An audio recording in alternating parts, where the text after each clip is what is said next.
ወፈር ካለ ከአንድ ሰው ጋር ተገናኝታ ማውራቷንም ስቀጥል ሀጁን ግን ጥቂት እንደቆዩ ወደ ሬስቶራንቱ ሲገባና ፍቅሬ በማለት እየጠራት እኔን ለማስቀናት ብለሽ የበላይ እንዴት ቀጠሮ ላይ ተገኘች በማለት ማስመሰሉን ሲቀጥል ውስጥ ላይ ያሉት ሰዎች በሙሉ እያፈጠጡባቸው የተዘጋጀላት ሰውም ስለ ጉዳዩ እንድታብራራለት ሲጠይቃት ለሀጁን የምትናገራቸው ቃላቶች ተራና ማስመሰል ቢሆኑም ለእሷ ግን እስከዛሬ በሆዷ ጠብቃ የያዘችውን ፍቅሯን በሙሉ ስትነግረው ይታያል። እቅዳቸው በመሳካቱ ከቦታው ለቀው ከወጡ በኋላ ወክ እያደረጉና እያወሩ እያለ ግን የሪል ስቴት አሻሻጭ ደላላ ወደ እነሱ ጋር በመምጣት ለሀጁን አስቀድሞ እስከዛሬ እየፈለገው የነበረው ቤት በ80 ሚሊዮን ለሌላ ሰው እንደተሸጠ ሲነግረውና የገንዘቡ ብዛትም ፓርክዶን ግራ እንድትጋባ ሲያደርጋት ተቀምጠው ታሪኩን በሙሉ መናገሩን ቀጥለው ግን ሰዎች ሲያዩት ስራ የሌለውና ቦዘኔ ቢመስልም ለአሳዳጊ አባቱ ቤት ለመግዛት አሁን ላይ እንኳን 80 ሚሊዮን የሚጠጋ ገንዘብ ለማውጣት ሞክሮ እንደነበር ሊነግራት ችሏል። እሷም ብትሆን ምን ማድረግ እንዳለበት እየመከረችው ሲሆን ይህንን ነገር በሚስጥር መያዙ ግን በኋላ ላይ ሊጎዳው እንደሚችል ግልጽ አድርጎ ለዶንቤ እንዲነግረው ልትመክረው ችላለች። በተመሳሳይ ሰዓት ላይ ትክክለኛ እናቱ ደግሞ ወደ ዶንቤ ጋር አምርታ ስለነበር እስከዛሬ ከልጇ ለምን እንደራቀች ምክንያቷን መናገሯን ቀጥላ ለብዙ ዓመታት ያክል በግድያ ወንጀል ታስራ እንደነበር ጨለማ የሆነው የድሮ መጥፎ ታሪኳም የልጇን ሕይወት እንዲያመሰቃቅለው ስላልፈለገች እስከዛሬ በሚስጥር ይዛው ከሱ ርቃ እንደቆየች ስትነግረው ልንመለከት ችለናል። የሰፈር ሰዎች ስራ የሌለው ቦዘኔ በማለት ስሙን እያጠፉት ስለነበር አነስ ያለ አዲስ ቤትን ተከራይቶ ለእሱ የስራ ዘርፍን ለመፍጠር የሚከራይ ቤትን ዶንቤ እያፈላለገ የነበረ ሲሆን ከጥቂት ደቂቃዎች በኋላ ሀጁን ግን ፓርክዶ እንደመከረች ወደ ካፌው ሲመጣና ብዙ ሚሊዮኖችን የያዘውን የባንክ ቡኩን ከፍቶ እያሳየው ዩኤስኤ ውስጥ እያለ የመስተንግዶ የእቃ ማጠብ እንዲሁም ደከመኝ ሰለቸኝ ሳይል ሞዴሊንግ ሳይቀር እየሰራ እስከዛሬ ያጠራቀመው ገንዘብ እንደሆነ ሲነግረው ልክ እንደ ስጦታ ሰጥቶትም እስከዛሬ ለዋለለት ውለታ መመለስ እንደሚፈልግ ሲነግረውና ስሜት የሆነው ዶንቤ ግን እኔ ያደረግኩልክን ነገር በሙሉ በገንዘብ ልትመልሰው አችልም በማለት በጥቂቱም ቢሆን በመካከላቸው አለመግባባት ሊፈጠር ችሏል። ከካፌው ለቆ እንደወጣም በድጋሚ ከፓርክዶ ጋር በመገናኘት የተፈጠረውን ነገር በሙሉ አስረድቶ የተለያዩ ምክሮችን አግኝቶ ይቅርታ ሊጠይቀው ሲያቅድና እነ ሳንሃ ጋር ደግሞ በአጋጣሚ የጉንፋን ህመም አጋጥሞትና ተኝቶ ስለነበር ፍቅረኛው ጆዋን ባወቀችበት ሰዓት ላይ እሱ ጋር ጉዞዋን አድርጋ ምሽቱን በሙሉ ስትንከባከበው ስቆይና የሚቀይረው ልብስ እንኳን ለማውጣት በምትሞክርበት ሰዓት ላይ ሲስተሞችን ተጠቅሞ ብፌውን እንዳትከፍተው ካደረገ በኋላ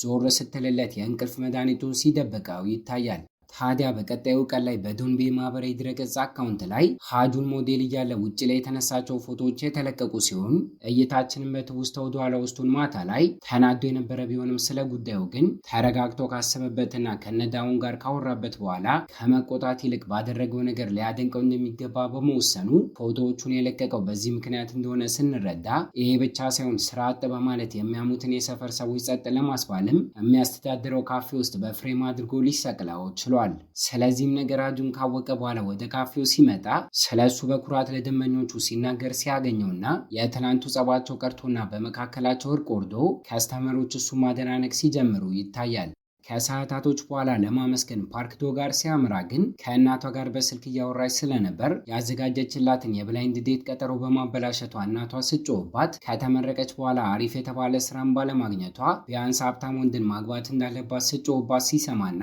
ፊቷ ላይ ሁልጊዜ ፈገግታ ባይጠፋም ጫና ግን እንዳለባት ሊረዳም ችሏል። ይሄ ብቻ ሳይሆን በአክስቱ አማካኝነት ተደውሎለት ቡሳን የተሰኘ ከተማ ውስጥ እናቱ እንደምትገኝ ከፈለገ ሊያገኛት እንደሚችል ነግራ አድራሿን ልካለች ስለነበር የተሰጠው አድራሻ ላይ ጉዞውን በሚያደርግበት ሰዓት ላይ ውስጥ ባይገባም ከርቀት ግን በፈገግታ ተሞልታ ስታወራ ሲመለከታት ካለሱም ደስተኛ እንደሆነች በማስተዋሉም ሳያገኛት በዝምታ ተሞልቶ ወደ እነ ጆዋን ጋር ሲያመራና በሰዓቱ የዴት ቀጠሮ ለማድረግ ሊወጡ አስበው የነበረ ቢሆንም ተቀምጠው ግን ከእሱ ጋር ስለ ጉዳዩ ካወሩበት በኋላ አድራሻውን ተቀብለው ሊያናግሯት ጉዟቸውን ሲያደርጉና ባልጠበቁት ሁኔታ ግን አስቀድመው አባታቸው ዶንቤን ከእነሱ ቀድሞ ተገኝቶ ሲያናግራ ሲያገኙትና ውስጥ በመግባትም እስከዛሬ እዚህ እንዳለ ታውቅ ነበር በማለት ሲጠይቁት በሚስጥር እንዲይዘው ቃል አስገብታው እንደሆነ ቀርባው ሳይሆን ከርቀት የልጇን ደህንነት መመልከት ብቻ እንደምትፈልግ አሁን ላይ እነሱ እንኳን አድራሿን ከነገሩት ከዚህ ቦታ ለቃ እንደምትሄድ እግራቸው ላይ ተንበርክካ ልትነግራቸው ችላለች።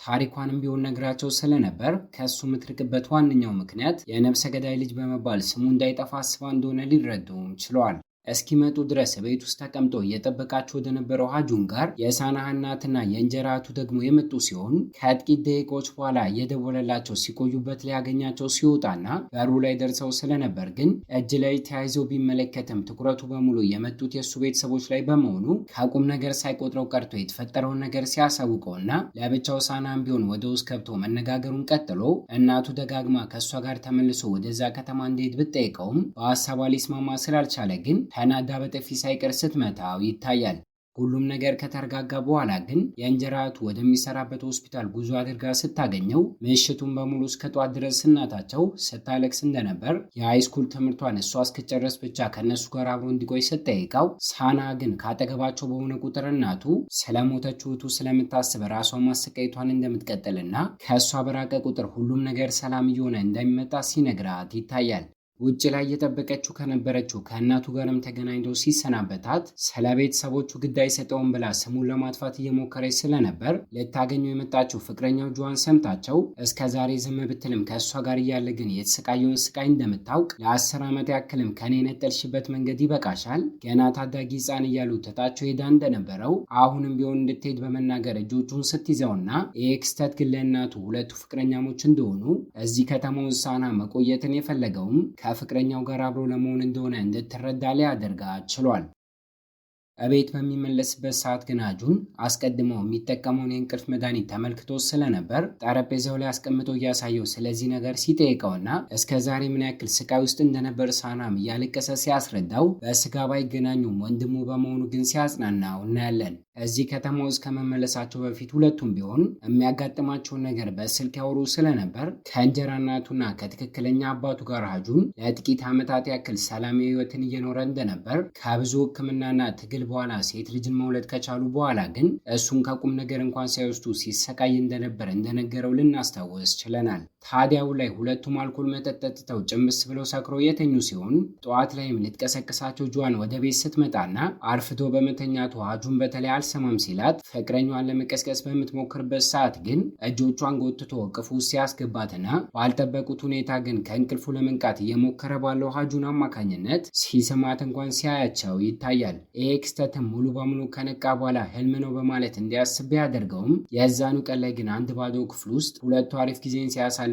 እጅ ከፍንጅ የያዛቸው ሲሆን መደሰት አሊያም ማዘን የቱን መምረጥ እንዳለበት ግራ ሲጋባ ከእሱ በሚስጥር በመያዛቸው ግን ሲናደድባቸው ይታያል። ለጥቂት ቀናትም አኩርፎ አላናግርም ብሎ የራቃቸው ስለነበር ብልሃትን ተጠቅማ ጆዋን የሚወደውን ምግብ ራሷ በማብሰል እንዲበላ ስታደርገው ስለ ጉዳዩም ግልጽ አድርጋ በመናገር ይቅርታውን ስታገኝና ከእህቱ በላይ ልክ እንደ እንቁላል ስለሚያያት ግን የኔነት የሚወድ ሰው ሊከተላቸው የሚገቡት ህጎች አሉ ብሎ ከ10 በላይ ህጎችን በወረቀት ላይ ጽፎ ሲሰጣቸውና ከ12 ሰዓት በፊት ማታ ላይ የቤቷ እንድትገባ መሸኘት፣ የምትፈልገውን ነገር በሙሉ እየገዛ መንከባከብ፣ ምሽት ከሆነ ከእሷ ጋር አንድ ቤት ውስጥ አብሮ መቆየትን እንደማይችል ጨምሮ የተለያዩ ህጎች ልንመለከት ችለናል። ታዲያ ሳና ባቀረበው ሀሳብ በሙሉ ቢስማማም መጨረሻ ላይ ያለውን እኔን አማቼ ብለህ ትጠራለህ የሚለውን ሲያነብ ግን ከአንዳንድ አልስማማም ብሎ ወረቀቱን ሲቀዳው ይታያል። ግንኙነታቸው እንዳይቋረጥ እሷ ነካክታ አሰምናው ግን ይቅርታ አድርግልኝ አማቼ በማለት አሁን ላይ እንኳን የጠራው ሲሆን ይሄ ንግግር አንጁን ከት ብሎ እንዲስቅ ሲያደርገው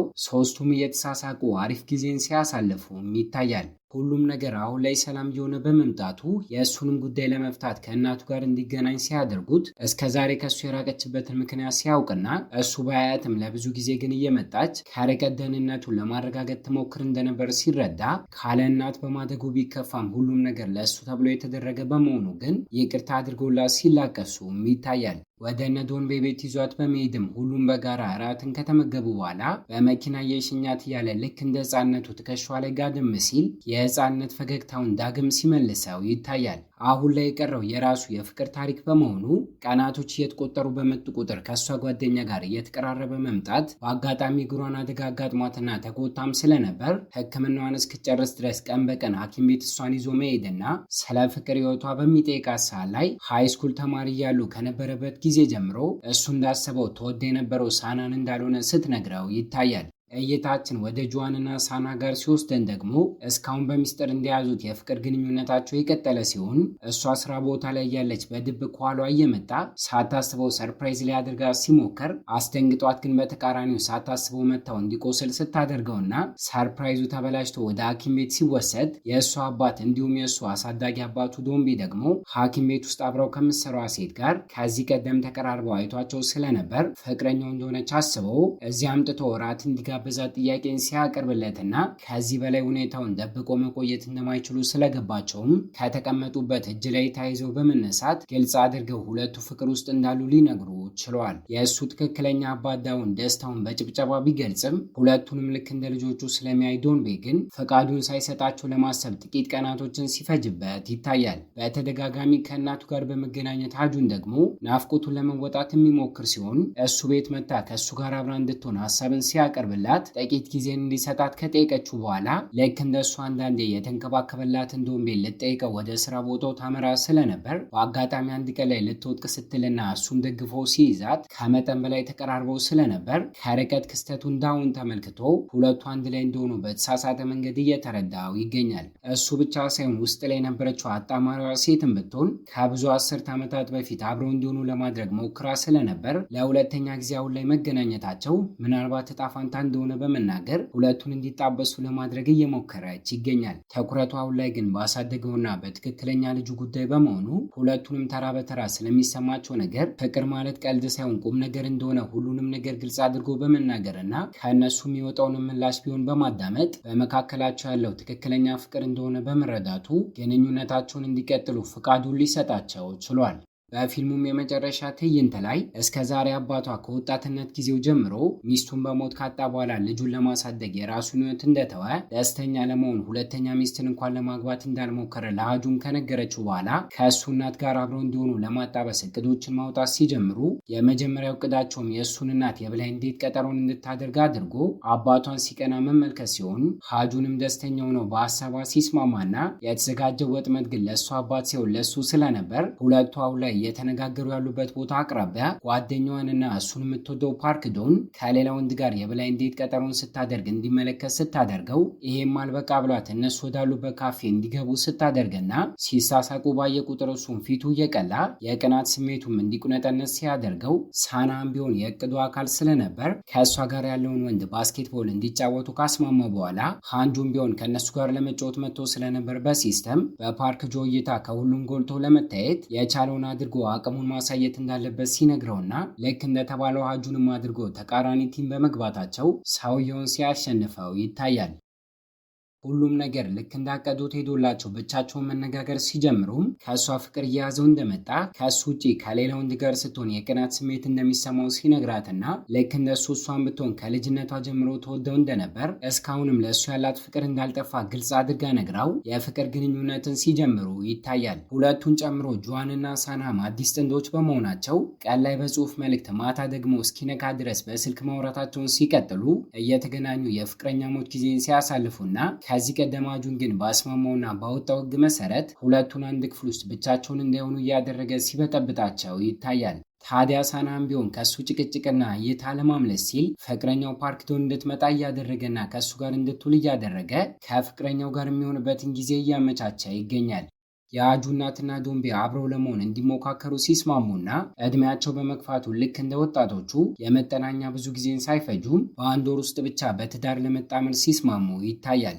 ፖሊሱ የሳና አባት ዳኑ ደግሞ ከስራ ጎን ለጎን ሙዚቃን ይሞክር ስለነበር ችሎታውን ሰፈር ውስጥ እያቀረበ በእሱ እድሜ ያሉ ቆነጃጅት አሮጊቶችን ትኩረታቸውን እየሰረቀም ይገኛል። በመጨረሻም ሳና ከእናቱ ጋር በመገናኘት እግሯ ላይ ወድቆ ይቅርታ እየጠየቃት ሁለቱም የሆዳቸውን አውጥተው በመነጋገር ይቅርታ ተባብለው ችግሮቻቸውን በሙሉ ሲፈቱና ልክ እንደ ድሮ ከኔ ጋር አብረክ ኑር በማለት ከመጨቅጨቅ ይልቅ ከሚወዳት ሴት ጋር አብሮ እንዲኖር ስፈቅድለት ብቸኛ በመሆኗም በስንት ጊዜ አንዴ እየሄደ ሲጎበኛትና የሰርጉ ቀን ደርሶ ዶንቤና የአንጁ እናት በመጋባታቸው እስከዛሬ አንጁ እንደሚፈልገው የእንጀራ አባቱ ሆኖለት እይታችንን እዚህ ላይ እናበቃለን። ከምታስቡት በላይ ይህንን ቪዲዮ ላይ ላይክ ማድረግ ለኛ ጥቅም ስላለው የላይክ ምልክቷን በመጫንና ልክ እንደዚህ የተለያዩ አሪፍ የተባሉ ፊልሞች እንዲደርሳችሁ ሰብስክራይብ በማድረግ ስለ ፊልሙ ያላችሁን ሀሳብና አስተያየት ኮሜንት ላይ ያስቀምጣችሁ። በቀጣይ በሌላ ቪዲዮ እስኪያገናኘን ቸር ያቆየን።